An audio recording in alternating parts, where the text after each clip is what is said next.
On today's show, Houston Rockets season preview part 2 here at Locked On Rockets. Let's get into some offensive and defensive expectations for this team. Who is the X factor for the Rockets this season, as well as some bold predictions and so much more. It's all coming up right here at Locked On Rockets. This is Mission Control, Houston. Ignition sequence start. Throw it up to Jalen Green.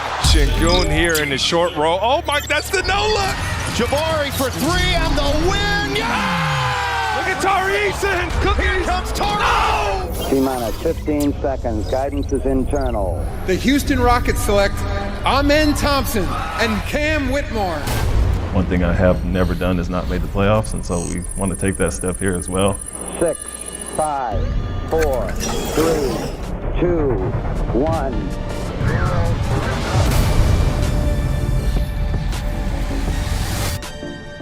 What's up and welcome to another edition of Locked On Rockets, your daily podcast home for everything Houston Rockets basketball. As always, I'm your host, Jackson Gatlin, native Houstonian and credentialed media member. I'm also the host of Locked On NBA Mondays. Be sure to follow along on Twitter at JT Gatlin and the show, of course, at Locked On Rockets, free and available wherever you listen to your podcasts, including YouTube. And as always, thank you so much for making Locked On Rockets part of your day every single day. Shout out to all of our everydayers here at Locked On Rockets, whether it's on your way to work, on your lunch break, in the gym. Thank you for making LOR part of your day every single day. Joining us now are two of your weekly co-hosts here at Locked On Rockets, none other than the X's and O's man himself, Alykhan Bijani, who can track down at Rockets Insider, and also Dr. Madison Moore, NBA draft enthusiast, who you can track down at Madman Leaks, here for a very special, our part 2 of our Houston Rockets season preview here at Locked On Rockets. If you missed the first one with your other weekly co-hosts, Ben Dubose and Frank from the Rockets Chop Shop, be sure to go check that out. We might cover some of the same topics, some of the same things in this episode, but the conversations are probably going to feel a little bit different personalities, different analysis, different takes, opinions, all that stuff. And that's kind of the special thing about having so many different weekly co-hosts, so many different unique voices here covering and talking about this Rockets team. So guys, first things first, I got to say, the ops tried to take me down in that parking lot and they couldn't do it. All I got to say is I got hit. I'm still here. And we're still doing this show, okay? It's been a lot of craziness in the background. My flight has gotten rescheduled for a bunch of reasons not to do with my car accident. My car's in the shop. I filled out an hour-long police report. It's been a crazy, 6 hours of my Tuesday afternoon. But we are here. The NBA season is officially underway with the opening night games happening as we record this. And Alykhan's holding his finger up, which means he wants to say something. Yo, no, I got a question for you. Now, I do want to say something. First of all, I'm glad you're safe. That's the most important thing. Appreciate it. I despise people who do stuff like what you were describing, what they were doing. They're basically making harder, people who make hard money have to do other things. And I'm sorry you were in the middle of that. I'm glad you're okay. Did they get caught though? That's my question. Did they get caught by the cops? No idea yet. Again, filled out the police report. I'll issue an update at some point further down the line, and I've got to share the story at some point because it is a crazy story. It's much more than just your everyday hit and run occurrence. There's way more to it. I don't want to focus on that in the show though, because I want to be able to get to our season preview stuff, which means, get back on track, Alykhan. Come on. How dare you derail? The doctor's in the building. The doctor's in the building. That's why I want to say that. All right. We're good to go. All right. Let's kind of start here, guys, with just I want to get into some expectations for this season because there's been a lot of weight kind of placed on the shoulders of Ime Udoka and kind of phase 2 of the Rockets rebuild. And we might have some overlap between some of our expectations for the season, as well as some predictions that we're going to share a little bit later down the line in the show. But for me, I think one thing that I want to, know about this team, or I think we can take away from this team, is we know they're going to be a much more defensive oriented team. Ime has talked about wanting to make this team a top 10 defense. So let's start there. Do we think this team has what it takes to be a top 10 defense this year in the NBA? Madison, I'm going to throw it to you first. Yes, this team actually does have what it takes to be a top 10 defense. And the reason is because of the collection of defensive talent that we now have on this team with Dillon Brooks, Fred VanVleet, Tari Eason, and with the new and improved defensive identity of Alperen Sengun. Alperen Sengun has been an absolute revelation on defense this preseason. And if he can hold that up, I'm predicting that we'll be a top 10 defense. Okay. And I kind of agree with that, right? Because you see the work that he's put in the preseason. He is, at this point, I mean, his defense was better than his offense in preseason, which is not something we thought we would have said, as recently as a few months ago. So Alperen Sengun definitely kind of holding up his end of the bargain, the agreement of, hey, you bring in a new defensive structure, a new defensive identity, and suddenly, who'd have thought? You're right. You put some decent defensive pieces around LP, and he actually looks like a passable big defensively. Alykhan, what about you? Top 10 defense? Yes or no? Is it doable for this team? I think it is doable, but I'm not there yet. I still have to see a few things in order for that to happen. First and foremost, help side defense has to continue to improve.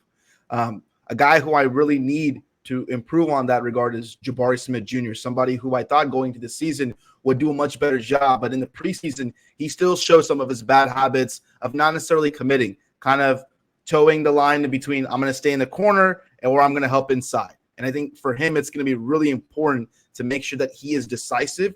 He uses his length to his advantage, but he has to be smart about those decisions that he's making. I do want to give a shout out, though, to the point of attack defense. The Rockets are creating a lot more live ball turnovers than they did at any point last season, just through the course of the first 5 preseason games. Let's see if that continues in the regular season. Their point of attack defense has been a pleasant surprise for me in preseason. So go ahead, Madison. Also add, I mean, the live ball turnovers is how I think this defense, if they're a top 10 defense, will translate into offense for this team. I think easy buckets for a young athletic team is how they need to score, and that'll be the way they kind of get into the postseason if they're able to actually do that. They have to become a top 10 defense, and I think what Alykhan brought up is very important about Jabari. Jabari, I kind of feel like Jabari coasts on defense. He kind of plays it safe, especially with perimeter defense. He does, like Alykhan says, he doesn't commit. We've seen Jabari get up under players. He has the ability to move his feet on the perimeter, and to me, I think he picks and chooses when he's going to play it safe out there. And if you want to step up and guard the best player on teams, you can't play it safe. And so, yeah, that's how I feel about it. Fantastic points. And box out. No, there were definitely, oh man, there were so many moments, in those couple Spurs games where I was just like, he fell into that old bad habit of like ball watching on a rebound, and Zach Collins would sneak in or another player would sneak in and grab a rebound. And you're like, come on, you've got the physical gifts, you've got the ability to be a high point rebounder. Just throw a body on somebody and make sure that you don't let somebody get up and under you or sneak inside the paint to steal that board when it should rightfully be yours. I do think Jabari is going to be a big piece of kind of what this Rockets defense can ultimately and hopefully becomes as the season progresses. I want to shift gears here, though, and kind of maybe talk about some of the offensive expectations, because Madison, you brought up the fact, they need to be a good defensive team to be able to get out and have those easy transition opportunities. I have some pretty serious concerns about what this team is going to look like offensively. I think, Alykhan's not there. Madison and I are kind of on the same, on the same page as far as this team being able to be a top 10 defense. I think they're going to be a bottom 10 offense, though, is the big issue. I think there's going to be there's already serious question marks about shooting. You look at some of the numbers from preseason, the shooting numbers are not good from 3-point land, and the shooting volume is also way down from 3-point land, right? They're just not even really prioritizing that 3 ball as much as they have in the past. They don't have the good shooters to do it. So I think bottom 10 defense or bottom 10 offense is probably going to be something that we see. And there's probably going to be a lot of disjointed, really clunky offensive possessions, especially early on in the season as this team figures it out. What do you think, Alykhan? Look, this is just preseason, okay? But I think these numbers are important to kind of consider. 5 games, they shot 79 threes on spot-up opportunities, okay? Only 29% shooting on those. Transition is decent. They shot 40%. Out of pick and roll, ball handler kind of stepping into the 3, around 32%, not bad. But those are not good percentages, especially in the half court. And when teams are switching and they're taking away that initial action or advantage you have in transition, it's going to transition into a half court possession. And you have veterans to help you. But if you can't knock down a 3 ball, then you're going to struggle a lot. And right now, just based off what I'm saying, I agree with you, Jackson. It's going to be a very, very big struggle for them early in the season. I do want to say, though, going back to Ime Udoka's first 10 years as head coach with the Boston Celtics, they also struggled on both ends the first half of the season.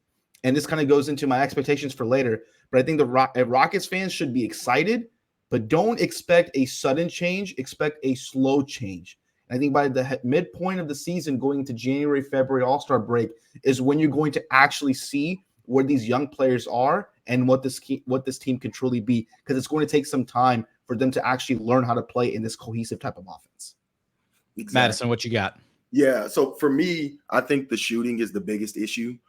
We already got to see when Jalen was out of the lineup how disjointed this offense is. This offense is built in a way where several actions are being done at the same time, and Jalen's gravity allows for other things to be open. And if the team continues to move the ball, they'll get good shots. We've seen them get good shots throughout this preseason, but the question is, will they make them? And I think the biggest problem right now is Alperen Sengun shooting a three-pointer. I think that's what teams will be willing to give up. And because of that, I definitely think that the Rockets should initiate a lot of their offense through Alperen Sengun in the high post and kind of limit the pick and pops you see with him until he's able to prove that he can hit that shot. Because, yes, he's been shooting them. Ime Udoka has definitely been on him to shoot him, but I think so far the results haven't been that ideal, which is going to cause. And if there's injuries throughout the season, when we're missing key players like Fred VanVleet out of the lineup, if he misses 20 games, 15 games, the Rockets are really going to struggle. Jalen Green being out of the lineup without a decoy, they're really going to struggle. I think Jabari coming into his own offensively, I still don't think he's there as a creator himself. He's a play finisher still to me in those off actions of the gravity that Jalen creates, where he can really capitalize on that. Sorry. No, Doctor, I wanted to say something else. So Alperen Sengun in the preseason, 1 of 9 from 3-point range. And a lot of them were out of those spot up kind of pick and pop. He elected to bounce back and pop, right? And he took those shots, which is great.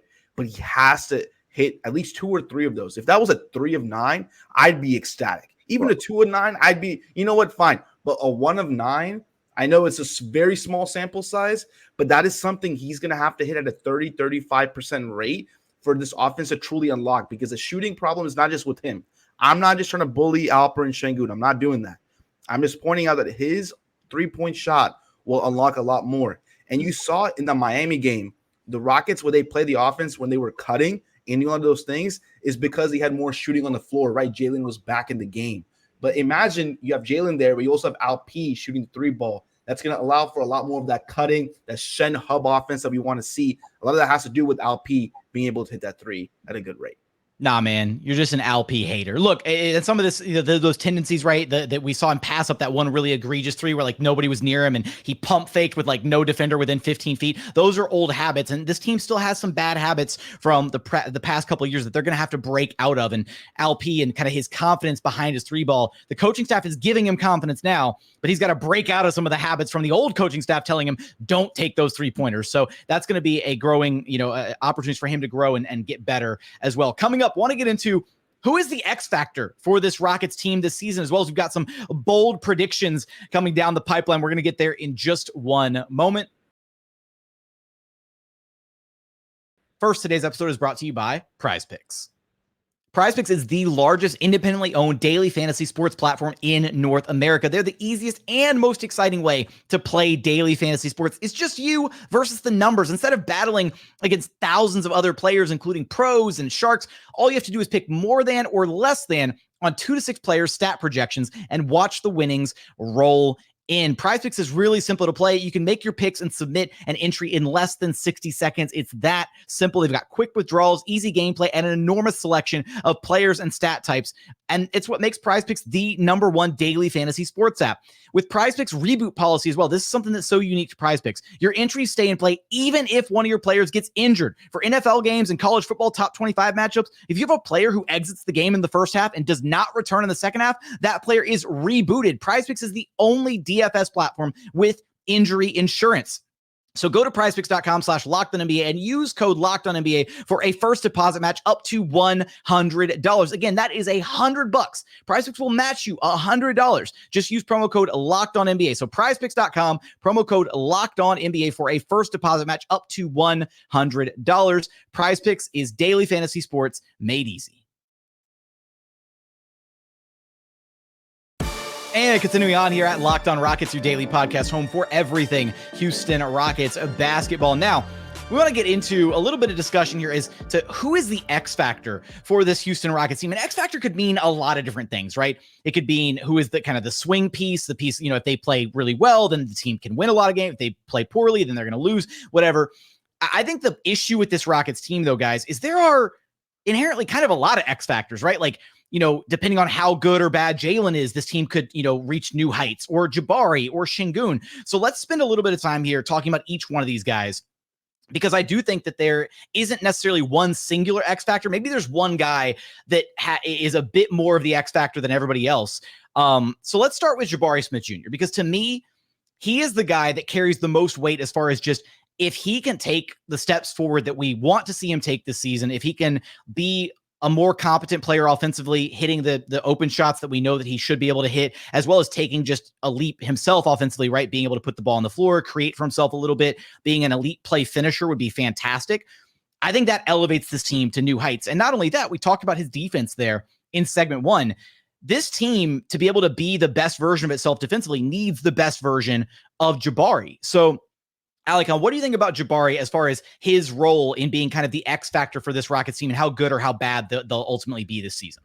So I think that's absolutely spot on. He is somebody who I'm really looking at to take the next step defensively. For me, it's not just even the off-ball stuff. They're going to put him in a kind of the center role off the bench sometimes, and he's going to have to be able to defend fives. And he's going to have to be able to defend and drop coverage. And you saw Ime Udoka really putting the pressure on him, putting him in multiple possessions over the course of preseason in that drop coverage. And I will be honest with you, he struggled. That's not to say that he can't be good in that, but whenever you're playing a five, you can't just always switch. That's what he's the best at right now. But ultimately, there are going to be possessions where he has to stay with the secondary big, right? And it's important for him to make sure that he continues to grow in that regard, not just in terms of the drop defense, but the post up as well. If he can be somebody who's serviceable as a secondary big, as a five, but also play well at that 4 level, defend that weak side, create havoc, play those passing lanes. He, to me, just unlocks his team into being top 10, like you guys talked about. And then also offensively, his spot up shooting. I was very encouraged by what he was doing. I think he's gotten so much lower, right? So much lower in his body, whenever he drives and he attacks closeouts. He shot 30-something%. I don't have the exact number from 3 with the same points per game that he averaged. So his regular season from last year, points per game, and this past preseason points per game were essentially the same. What was different? He shot a better percentage from 3, 9 of 19, 47% from 3. That is the most encouraging thing. If he shoots 38, 40%, he, to me, is automatically the most important X factor on this team. Exactly. And I'll just add real quick. I mean, remember what Keegan Murray did for the Kings last year as the ultimate release valve. We talked about shooting being a weakness for this team, but if Jabari can step up and offensively be the ultimate release valve in the same way that Keegan Murray was last year, I think that is the type of X factor that can change things for the Rockets. No, great, absolutely great points. And again, we talked about some of the issues that this team may face offensively, and Jabari continuing to elevate his offensive game, being kind of that reliable play finisher. I love that terminology, Madison, the release valve offensively for this Rockets team. If he can be that, then that might, kind of help with some of those spacing issues, help with some of the offensive issues that this team is bound to encounter at various points throughout this season.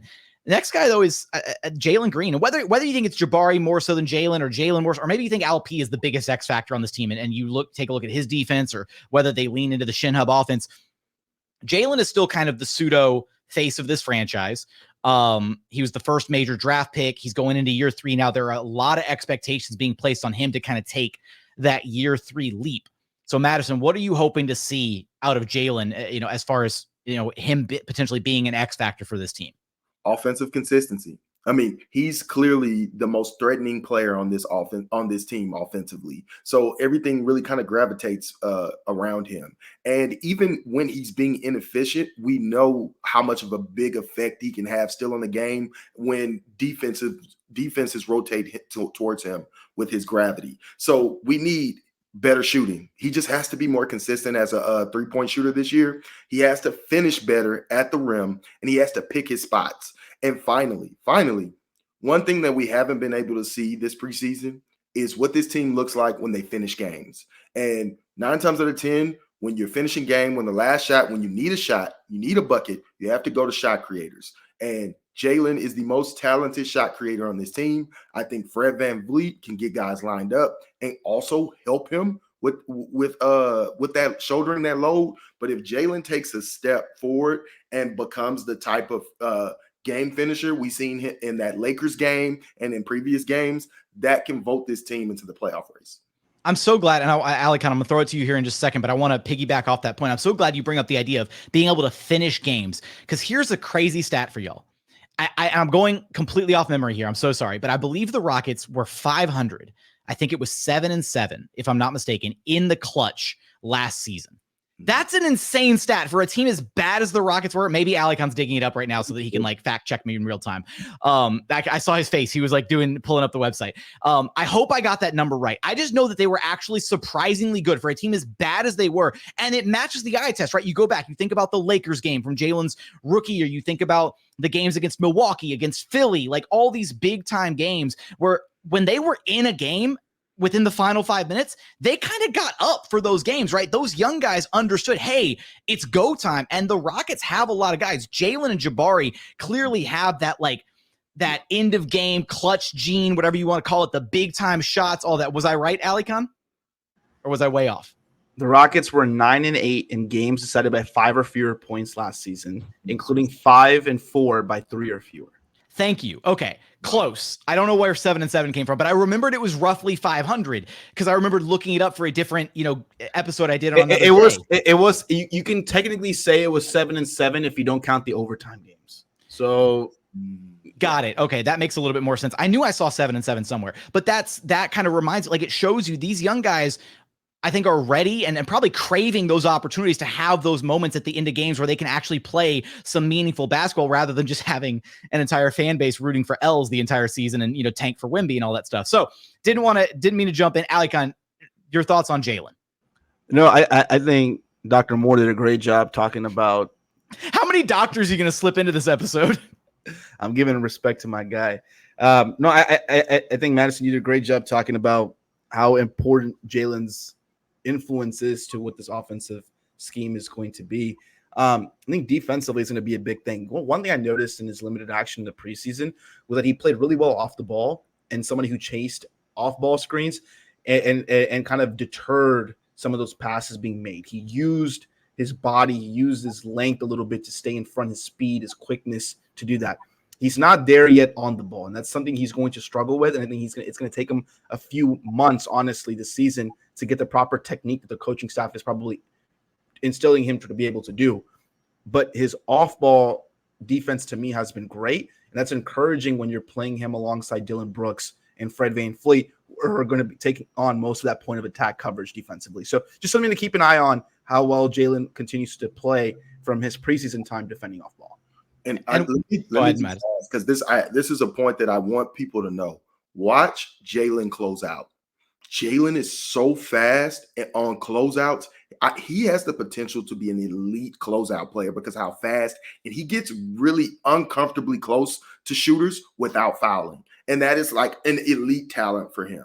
And I just want people to just pay attention at some of Jalen's closeouts. And we've seen in the past him block shots on closeouts. He doesn't have an enormous wingspan. That's just pure foot speed and athleticism. So I just, keep an eye out for that.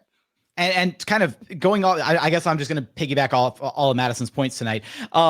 We know that Jalen spent a significant amount of time with NBA conditioning coach Mike G this past offseason. And one of the points of emphasis was his ability to stop and start on a dime, right? That deceleration, that ability to go at 100 miles an hour and then stop. And that not only plays into his favor offensively, right? For all the moves, all the dicing through defenders, everything that he's got to do offensively, but then also on defense, right? Being able to go 100 miles an hour and get out to a defender, but then stop without fouling and be in a defensive stance and all of that, it all kind of feeds into itself. And the thing that I kind of noticed from Jalen in preseason is it feels like he's got like I know there's the cliche of like the game really slows down for you, that kind of thing. I think it really is slowing down for Jalen because there were moments where he had the ball and previously he'd, be rushed or he'd be he'd let the defense kind of speed him up a little bit. Some of the things that we saw out of Amen Thompson in preseason, especially that last Spurs game where you saw the Spurs kind of speeding him up and taking him out of what he wanted to do offensively. I think Jalen did a really good job of just like, no, I know what I want to do. I know where I want to get to on the floor, and I'm going to get there, and there's nothing you can really do to stop me unless you foul me. So I think that's going to be a really big kind of that calmness that he's got to his game. We know he's an insane 99th percentile athlete. We know he can get to the rim at will. How does he factor in some of the craft to the rest of his game to accentuate the insane athleticism, the insane talent that he already has? Coming up, want to get into some predictions for this upcoming season. We'll have a lot of fun with this upcoming segment. Don't want to miss out on that. We're going to get there in just one moment.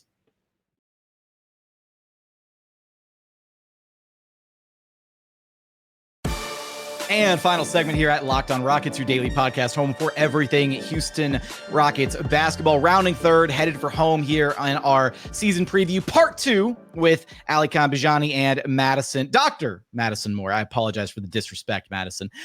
Let's get into some predictions for this season, guys. I want to start with an interesting one here. And maybe this changes because we know Tari Eason's going to miss the first 2 to 3 weeks of the season. But let's extend this. The way I'm going to phrase it is as such. Does Cam Whitmore break into the Rockets rotation by the end of December? So he has the first 2-ish months of the season to break into and be a consistent part of the Rockets rotation. Well, I'm not going to ask for minutes totals or anything, just a consistent part of a night, not stacking up DNPs, not sent down to RGV. Does he break into the Rockets rotation? Alykhan, take it away. Damn, you put the hard question on me. Oh, my God. Oh, to be fair, hey, Madison's got to answer it too, but you just got to go first. No. Party pooper. Why? I think he needs to learn how to play within the offense. Yes. And now I will say this, though, and I want to make a point. When he played in the preseason, that he played a lot of minutes where he was kind of like that focal point or that primary, secondary option. He never really played a lot of minutes as a tertiary option, even though some minutes he still jacked up shots. But he is somebody who I think, because of his ability to cut effectively, I think I will be wrong. But as of right now, I'm going to say no. But I do think there's a very good chance I'm going to be wrong. Yeah. So I also am going to say no. And the reason I'm saying no is because Jalen, what Cam's role would be if he got minutes was they needed some shot creation off the bench. The offense is just too stagnant. They need some shot making. And I don't think he's quite there yet.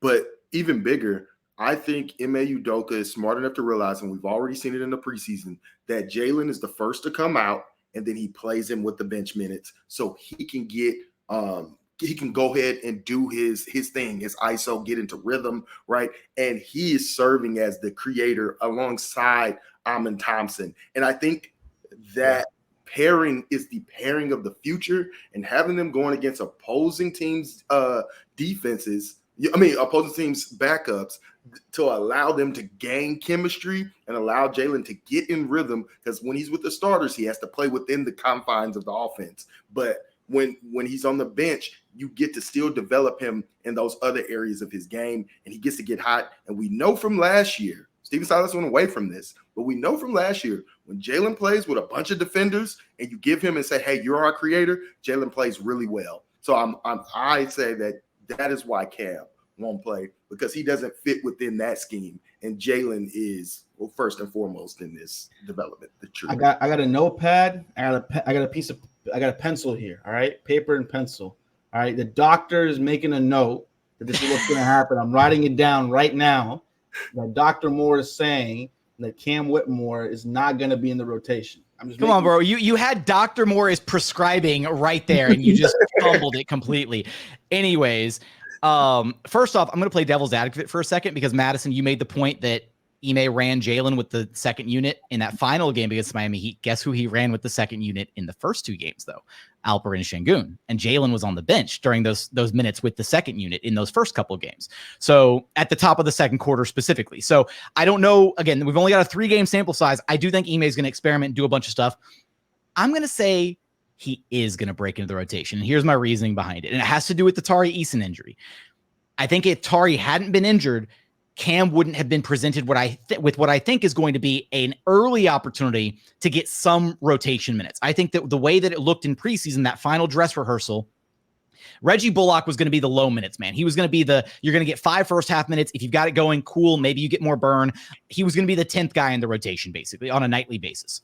Now you have to make up Tari's minutes somewhere. I think you spread the love amongst a bunch of players, but I think now Reggie goes up one in the pecking order in the rotation to number 9. And I think Cam becomes that guy that gets maybe like 4 or 5 spot minutes in the first half of a game. And if he's got it going, maybe he gets a little bit more. And I think it's going to be between him and Reggie. And if he plays well enough in this 2 to 3 week period of time where Tari is out of the lineup, if he has some moments where he outplays Reggie Bullock, I think Ime is a guy that very much rewards production. And if he's out producing Reggie Bullock and doing what he's supposed to do, playing hard-nosed defense, taking the right shots on offense, doing all the right things, I think he's being given a very small chance here to carve out a spot in the rotation. So that's my take is I think he makes the most of this opportunity. And I think he carves out a spot in the Rockets rotation by December. The Rockets were at their best this preseason when they were playing in transition, and the guy who scored most of his points in transition was Cam Whitmore. So I do think, with that in mind, and I think one point I do want to go back to Jackson, your point about Sengun with the bench in the first 2 games and Jalen at the end. He is going to experiment, but we also have to look at the context of what Udoka said before the preseason started. The first 2 games were to help them put into place what they wanted to run.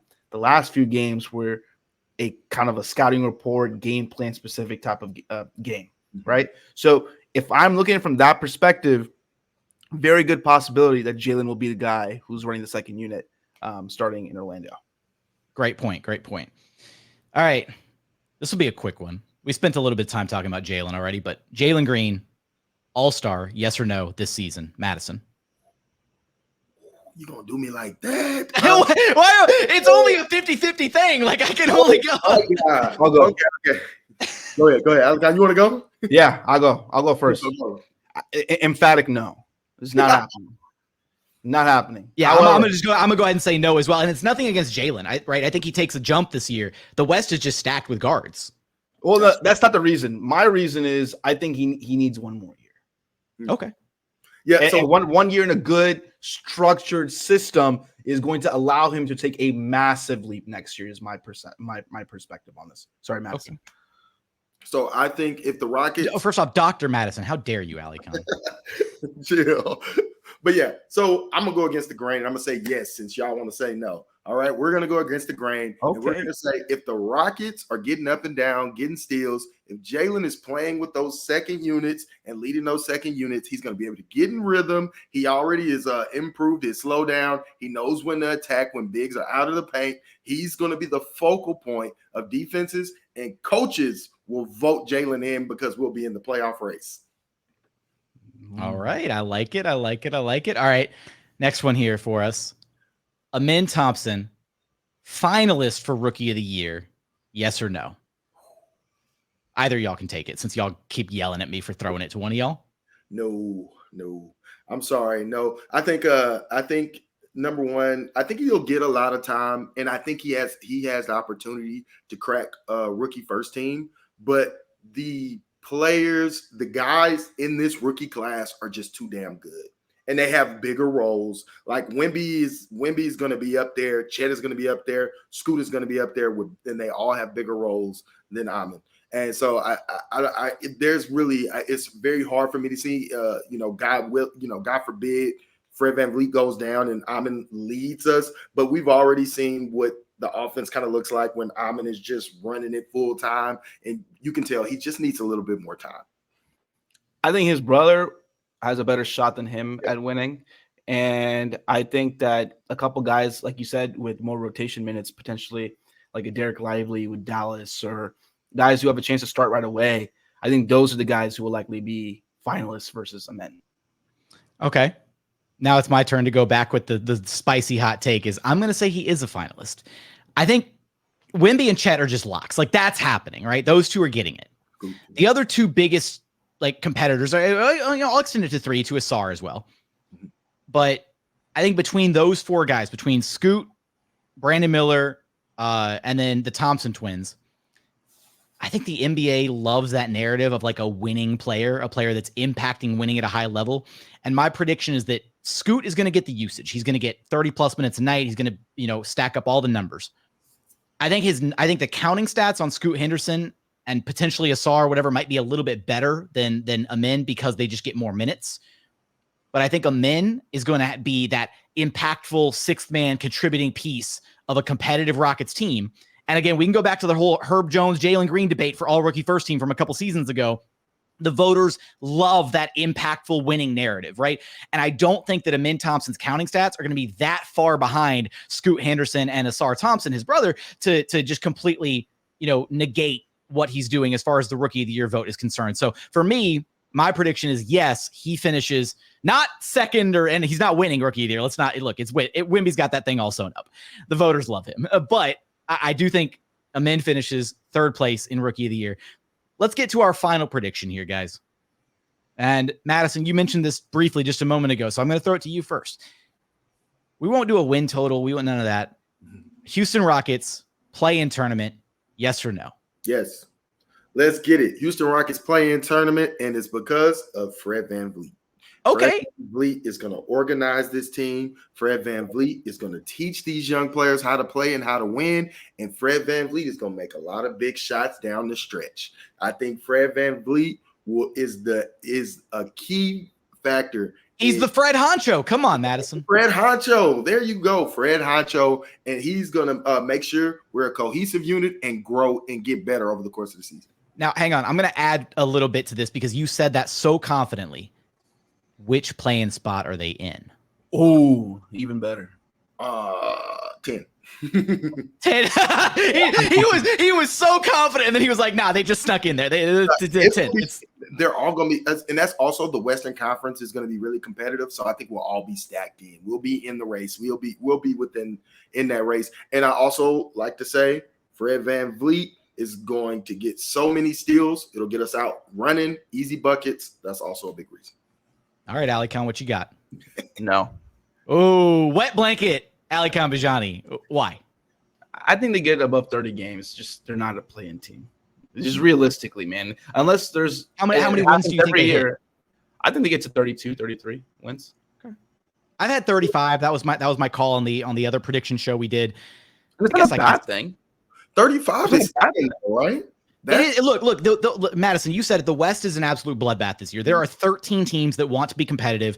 The Blazers and the Spurs are the two that probably don't have any playoff aspirations whatsoever. And unfortunately for the Rockets, the Spurs might actually be kind of good with Wemby because as much as I hate it and as much as I wish he would have been a bust, the dude looks like he's the truth. And he's going to be like a one-man transformational defense. So the Spurs might actually be like sneaky, like kind of good here and there solely because of Wemby and his impact on the game, which sucks to have to admit out loud, but that's just facts. So it might not be, the Spurs and the Blazers are the laughingstock of the West. It might be the Spurs are actually kind of like a tough out because of how good Wemby is. So you've got 13 teams that want to make the playoffs. You got the Spurs who might be sneaky kind of good. The Blazers are still probably going to take some games from people. My big take that I put on Twitter already is I don't think there's a single team in the West that cracks 50 wins this season. Whoa. That's mine. But I will also say I will chime in. I do think that they make the play-in. I think they'll be 10th, but I think it's going to take some implosions from elsewhere in the West. And I'm looking at three teams specifically. I'm looking at the Mavericks, I'm looking at the Pelicans, and I'm looking at the Timberwolves as the three teams out West that have the biggest chances of just some level of implosion going on where stuff doesn't work out, pieces don't fit together. And I'm not talking injuries. That doesn't count. Like, I'm not saying, major injury to XY player. I'm talking about the teams just don't mesh and they don't achieve, they're not as good as they set out to be, right? The Pelicans are trying to, mix Zion, get Zion back in the mix after last season's success.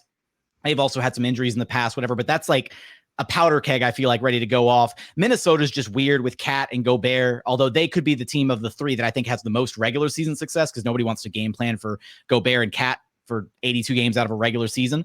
And then Dallas is just with Luka, with Kyrie, like that situation feels really topsy-turvy, especially with how things ended last year. I think the organization might be a little bit on thin ice with Luka. I don't know. We'll see. But that's my take on it. I want to know from our listeners, from all of our viewers, all of our listeners, if you're watching on YouTube, give us your thoughts. Give us your takes on all these predictions in the YouTube comments. We threw out a bunch of them, a lot of fun ones there for you. So give us your thoughts. Give us your opinions. We read those comments every single day. But Alykhan, you know the drill. Let everybody know where to track you down at. Follow me on Twitter at Rockets_insider. Yeah, man. See you guys every week. Madison? Yeah, you can follow me on @MadmanLeaks. Come interact with me. I'd love to talk Rockets. And that's going to do it for another edition of Locked on Rockets. As always, thank you so much for checking out the show. If you haven't done so yet, please consider subscribing wherever you listen to your podcast or on YouTube. Just search Locked on Rockets, like, comment, subscribe, all that good stuff. The Houston Rockets season is here. I couldn't be more excited to share in covering this season with you guys, the amazing Locked on Rockets audience. As always, thank you so much for watching. Thank you so much for listening. And we look forward to having you back right here at Locked on Rockets, your daily podcast home for everything Houston Rockets basketball.